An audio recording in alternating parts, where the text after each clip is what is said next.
Hi, today we'll understand B2B marketing KPIs and how to track the return on investment of marketing well. For this chapter, we have some agenda, and those are: first we'll see what are the different sources from which a particular B2B website would draw traffic from. Second, we'll see what marketing efforts mean today.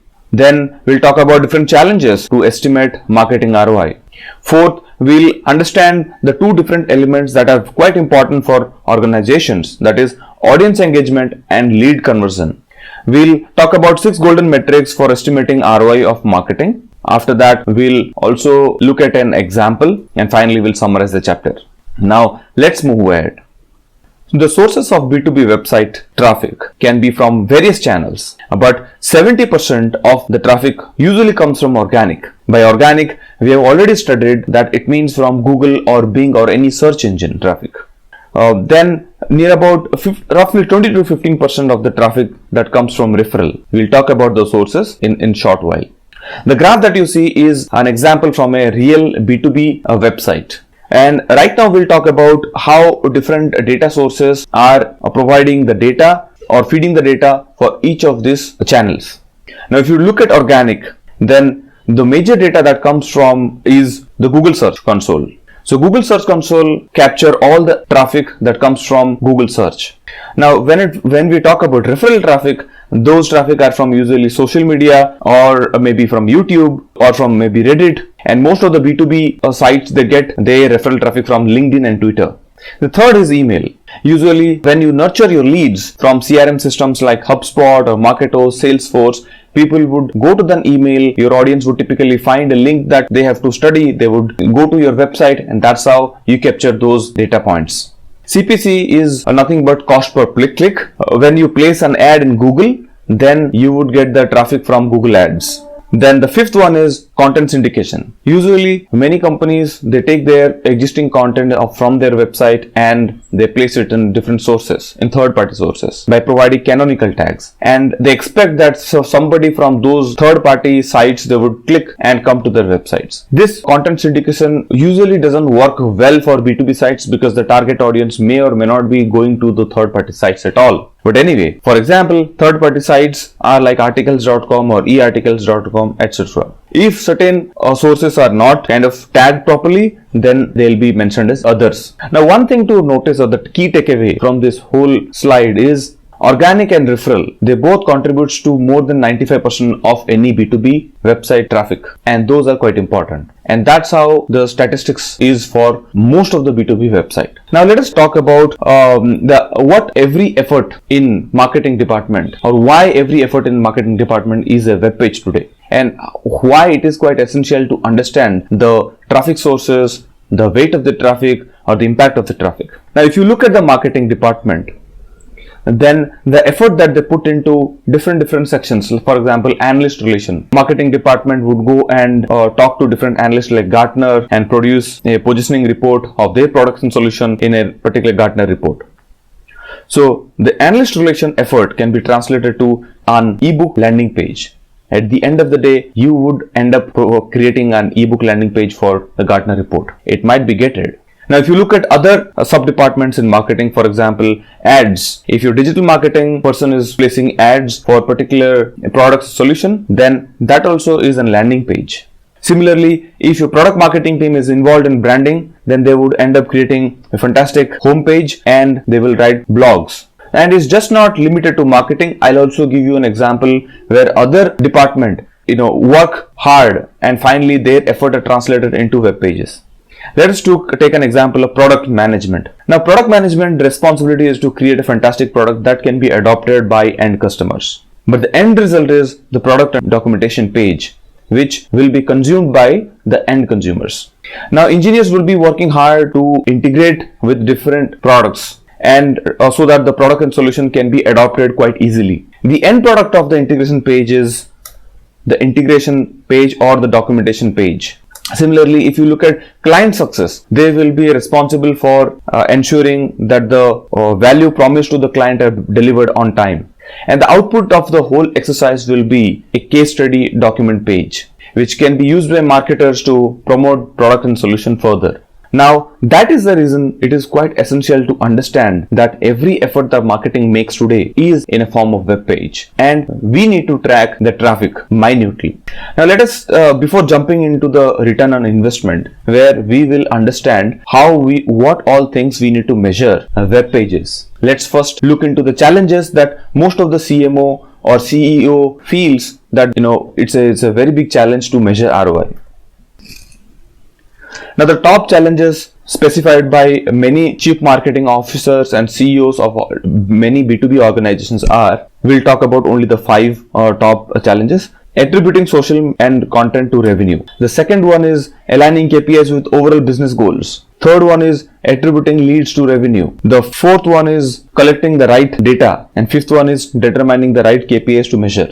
And right now, we will see that we will knock off all the challenges while we have a very contextual ROI metrics which will be relevant for every business. Let us kind of move on and directly jump into the how to track marketing return on investment. Let us try to understand how to track marketing ROI using 2 elements that are most important to business, and those are audience engagement and brand awareness. That's number 1. Earlier, brand awareness was quite difficult to measure. The reason being it was carried out offline and there was no proper metrics. But today, as we are doing everything online and every effort that marketing puts into, the outcome of all that effort is a web page. It is quite easy to track. We have seen in the previous slides. The second element which is quite important to business is lead conversion, because at the end of the day, leads are quite important to chased by sales and eventually to be converted into revenue. Let us take audience engagement and understand the metrics that are important to gauge it. From audience engagement perspective, we are defining primary KPIs and secondary KPIs. The primary KPIs are, the first one is content lead time. It is defined as the average time taken to produce a piece of content which is being published in a particular month. For example, on the month of January, if you have published a blog, then if it takes near about 3 months to publish the blog from the time it is being ideated to the time it is published, then your content lead time for the blog is 3 months. Now, it is essentially for everyone to understand content lead time and benchmark against competition or industry standards to decrease the content lead time. The second one is content frequency. Now, it is defined as the number of content pieces that is being produced in a month. Now, most of the companies would produce more content based on their domain, based on their market, based on their target persona. It is quite important to understand what is the content frequency that you need to be successful. The third one is impressions. Now, producing content is not enough. It is important to understand how many people are eyeballing your content in the Google or other channels. If the impressions are low, then there has to be a mechanism to optimize your content. And that's when off-page optimization comes into picture to increase your impressions. If the impressions are high, then you can also expect the clicks to go up. And that's why the fourth metric is clicks. Number of people clicking on your website URL and reading your article. Now, if the clicks are quite low, then it has to be optimized again. The content has to go through on-page optimization. Now, we have also mentioning secondary KPIs, which are not essential for business to understand, but operational managers like digital marketers, product marketers to gauge and understand and to further investigate their content performance. The first one is content discovery, which means the number of content that ranks for certain searched keywords. Now, if you have targeted certain keywords, maybe 15 or 20 keywords to champion them in the Google, then if your content, whatever you are producing month on month, are not conquering those 15 to 20 keywords, then you need to go back and relook at your strategy. The second one is bounce rate, which specifies what proportion of your website visitors found your content to be engaging enough. If they are not finding engaging enough, then they would kind of move out from your page. For example, if the bounce rate of your particular web page is 70%, that means 70% of the users found your content to be irrelevant, and there is a scope of improvement there. Now, the third one is average time spent. If people are consuming your web pages, it is quite important to understand how much time are they spending on the web page. Now, average time spent cannot be similar for different web pages. You can expect different times being spent on different pages. If it is a long article, you can expect it to have 3 minutes or near about 4 minutes as an average time spent, as compared to your product and solution pages where the average time spent will be low. The fourth one is scroll depth. If your content is quite long enough, let's say 3 or 4 pages, it has to be scrolled near about 3 or 4 times. And only an engaging content would attract audience to scroll more and to read more and more. If the scroll depth is, let's say, 30% or 40%, then you can optimize your content and you can entice your audience to scroll more by having more images, more media, etc. The last one is user flow. Obviously, every company wants to provide a good user experience. And if a particular visitor is coming and reading your content, then the next logical thing is they need to navigate in your website and they have to fill a form. So that is, it is important to understand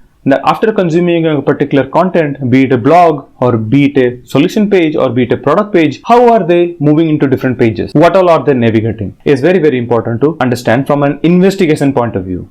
Now let's move into the next element of ROI, that is lead conversion. Now from lead conversion perspective, there are two simple KPI which needs to be measured from business point of view.